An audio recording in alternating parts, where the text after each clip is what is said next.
Hi guys, I'm Keshav Malpani. Welcome back to 12 Minutes to CLAT. So MHCET has less than 1 month left now, and a lot of you would be looking for a strategy that could help you prepare for it in the last month.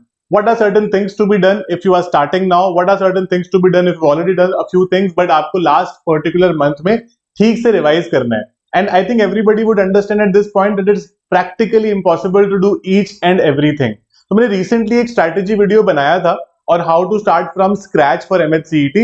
इस particular video में थोड़ा सा उसी lines पर कुछ चीजें change करके I will be telling you as to how can you prepare effectively for this particular exam.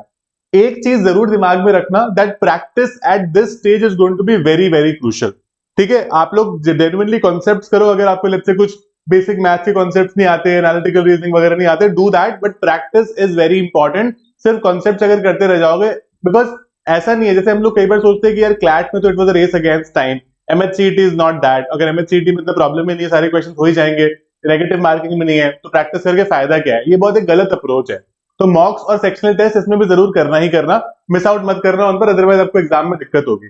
ठीक है, तो इसमें बात करेंगे कि लास्ट मंथ का क्या शेड्यूल बनाया हम लोग, है ना, what to make, how to make a schedule, क्या सब कुछ कवर करना चाहिए। जो मैंने कहा कि नहीं सब कुछ नहीं कवर करना चाहिए, तो फिर क्या क्या कवर करना चाहिए if everything is not to be covered. Then what are the most important subject areas. ठीक है, ये दोनों क्वेश्चंस रिलेटेड है। एंड देन अगर आप 100 प्लस अभी मॉक्स में ले आओ आउट ऑफ 120, तो आप एक कह सकते हो कि will have that moral boost कि भाई मेरे को मतलब 100 प्लस मेरे मॉक्स में आ गए। जनरली मॉक्स थोड़े से एक कह सकते हो एक नॉच डिफिकल्ट होते हैं कंपेयर टू एमएचसीईटी, तो can I also get you could say a good score moving forward, है ना, in the actual exam as well. तो ये एक क्वेश्चन है that would be you could say going through a lot of your minds. See, ये तो result है of today's session, जो मैं आपको पूरी स्ट्रैटेजी बताऊंगा। अगर आपको फॉलो कर लोगे तो हो सकता है लास्ट तक आप इस पर्टिकुलर स्टेज पर पहुंच जाओ। इवन इफ अगर मॉक्स में आप 90s तक भी पहुंच जाते हो ना, तो भी वो बहुत अच्छा स्कोर है, क्योंकि आपके एक्चुअल एग्जाम में मतलब 4-5 नंबर भी मान के चलते हो बढ़ते हैं, है ना। पेपर रिलेटिवली इजी आता है, अगर आप वो प्रेशर को झेल पाओ, उस प्रेशर को अगर एब्जॉर्ब कर लो तो आप कर लेते हो, है ना, ऐसे कोई प्रॉब्लम होता नहीं है। ऑलराइट, तो यहां पर कुछ कुछ चीजें इंपॉर्टेंट है। जब भी आप अब मॉक सॉल्व करो ना, तो आप टाइम पर सेक्शन फिर भी नोट करो। ऑल्दो एमएचसीईटी में you never fall short of time, but sometime you can if you don't practice at all. तो ऐसा नहीं होना चाहिए कि आप एक ही सेक्शन को पूरा टाइम दे रहे हो और बाकी सेक्शन आपसे मिस आउट हो रहे हैं। तो ये आपके दिमाग में जरूर होना चाहिए कि मेरे को एक पर्टिकुलर सेक्शन को इतना ही टाइम देना है, so that I can do a bit of brainstorming over other sections. कभी कभी क्या होता है, कुछ क्वेश्चंस होते हैं जो हमें फंसा देते हैं। तो क्लैट जैसे एग्जाम में तो हम बोलते हैं कि आगे बढ़ो, दूसरे क्वेश्चंस करो, अगर बाद में टाइम मिलता है तो इस पे आना। इसमें आपको टाइम मिलेगा ही मिलेगा, राइट। तो अगर लेकिन अगर आप एक पर्टिकुलर सेक्शन को इतना ज्यादा टाइम दे दोगे, तो आपके लिए शायद दूसरे सेक्शन में टाइम नहीं बचेगा, राइट। जिन लोगों को अपना एक शेड्यूल बनाना है, दिन में 8 से 9 घंटे का शेड्यूल बनेगा और दिन में 3 स्लॉट्स में पढ़ाई होगी। You can choose a morning slot, you can choose an afternoon slot and an evening slot. People who get up late in the morning can choose an early afternoon slot, an early evening slot, and a late night slot as well. ठीक है, that is also a possibility. Let's say for example आपने 12 बजे start किया, 12 से 3 का एक slot बन गया, है ना, उसके बाद में 5 से 8 का एक स्लॉट बन गया, और रात में 10 से 1 या 12 से 2 whatever works for you, वो एक स्लॉट बन गया, तो आपका वो खत्म हो जाएगा। एक साथ 8-9 घंटे कभी कोई नहीं पढ़ पाता। ऐसा नहीं होता कि दिन में 3-4 बजे तो कुछ किया ही नहीं, उसके बाद में आप सोचा कि अब कर लेंगे, ऐसा नहीं होता, है ना। अब तक कर ही नहीं पाओगे आप, मतलब you are also human being, you have to understand that. ठीक है, कैलकुलेटेड रिस्क मैंने लास्ट वाले सेशन में भी बोला था कि कोई नेगेटिव मार्किंग नहीं है। तो attempt all the questions, see all the questions properly, even if you don't know few things, go with your gut feeling. ये कई बार होता है कि कुछ एक पर्टिकुलर क्वेश्चन में आप लोगों ने भी नोटिस किया होगा कि यार आपको आता था, आपने उसको ओवर थिंक करके गलत कर दिया। That is a major problem. ठीक है, ये बहुत बड़ी दिक्कत है, इसको आपको अवॉइड करना है ना। Don't over think, go with your gut feeling for the question. That आपको एक या दो ऑप्शंस में अगर थोड़ा भी डाउट होता है तो ठीक है। अब उसके बाद में शेड्यूलिंग कैसे करें, जैसे पिछली बार हम लोग कर रहे थे, स्टैटिक जीके के लिए थोड़ा सा टाइम निकालो रोज। एमएचसीईटी में you will generally notice there are lot of static GK questions. GK today last के 10 to 12 मंथ्स की जरूर करके जानी है ना। You will find questions directly from this, और बाकी 2 सेक्शंस की प्रैक्टिस। डिपेंड करता है, लेट्स से मैथ्स हम कर रहे हैं, मैथ्स के हमको कॉन्सेप्ट्स नहीं आते हैं, तो पहले कॉन्सेप्चुअल चीजें होंगी, फिर प्रैक्टिस होगी। लेकिन इन सब्जेक्ट्स लाइक लीगल, जो मोस्टली लोगों को फिलहाल आती है ना, या फिर लेट्स से इंग्लिश जो लोगों को थोड़ी बहुत समझ में आ ही जाती है ना, तो उसकी प्रैक्टिस करो, सेक्शनल टेस्ट करो उसके, वो बहुत इंपॉर्टेंट है। 12 minutes to CLAT is going to come up with weekly marathons for MHCET 2025 now. तो वो हर वीक सैटरडे को हम लोग मैराथन करेंगे, तो आप लोग वो जरूर अटेंड करो, वो आपको बहुत हेल्प करेगी।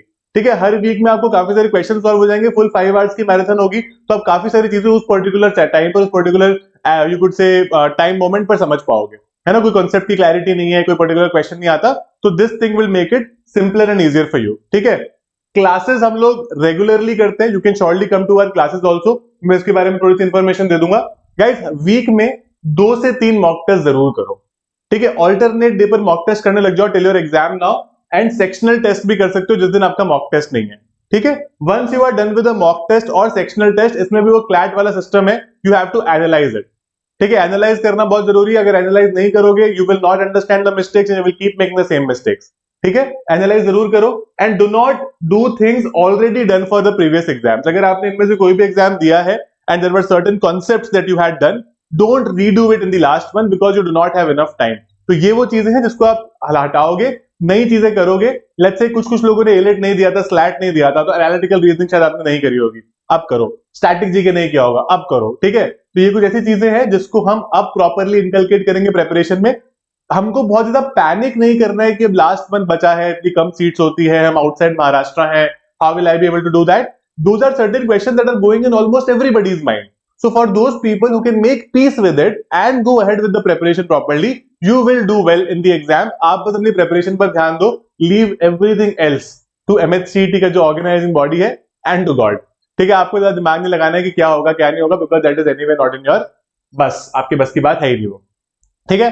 किसी को जो भी प्रॉपरली मॉक्स करना चाहता है, we have the closest mocks to the MHCET actual exam which is the MHCET mock test and sectional test series. इसका लिंक मैंने डिस्क्रिप्शन में दे दिया है, आप लोग हमारे मॉक्स कर सकते हो। There very very useful, very very helpful, ठीक है। लास्ट ईयर जो स्टूडेंट्स कर रहे थे, आपने रिजल्ट देखा होगा हमारा, they did really well in these mocks because उनको समझ में आ रहा था कि this is how the paper is going to be, ठीक है।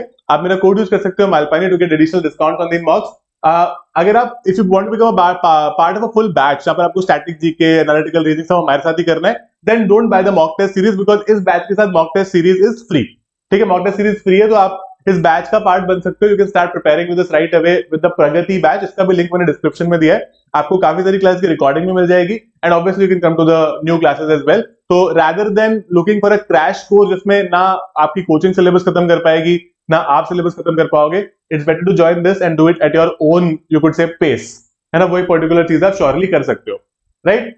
ये हमारे लास्ट ईयर के रिजल्ट्स थे and this we would really want that we would add your photos to these particular results, right? तो मैं बहुत अच्छा लगेगा, इन नंबर्स पर कांटेक्ट कर सकते हो। You can also visit 12minutes2clat.com या फिर you could say app download कर सकते हो 12 minutes to clat का from Play Store app store, ठीक है। इसे 99 percentiles थे, this is the percentile you need minimum to get into ILS और GLC, ठीक है। So that's it about this session guys, thank you so much again for being a part of this। अगर आपको अभी भी MHCET की strategy को लेकर कोई भी डाउट है, mention that in the comment box, I'll be happy to take it from there and answer it for you। बाकी एक सिंपल स्ट्रैटेजी है, जितना चीजों को सिंपल रखोगे उतना आपको स्टेबिलिटी बनी रहेगी प्रिपरेशन में। जो अपने वीक जोन्स हैं उस पर जरूर काम कर लेना, उसको और मत छोड़ो आप, ठीक है। जितना उसको पीछे ले जाते जाओगे उतनी आपकी कह सकते हो कि आप उसको दूर करते जाओगे खुद से, एंड लास्ट में इतना टाइम नहीं बचता है कि हम सब कुछ कवर कर लें, है ना। तो इसलिए अभी आपके पास है, तो पहले के 15 दिन you can do a trial and error thing, और लास्ट के 15 दिन में सिर्फ रिविजन होता है ना। ज्यादा नई चीजें उस समय पे नहीं करते हैं हम लोग अदर देन जीके, है ना। उसके अलावा कुछ ज्यादा नया हो नहीं पाता उस टाइम पे, right? So that's it about this session. Thank you so much again for joining this. And any doubts in the comment box, I see you in my classes.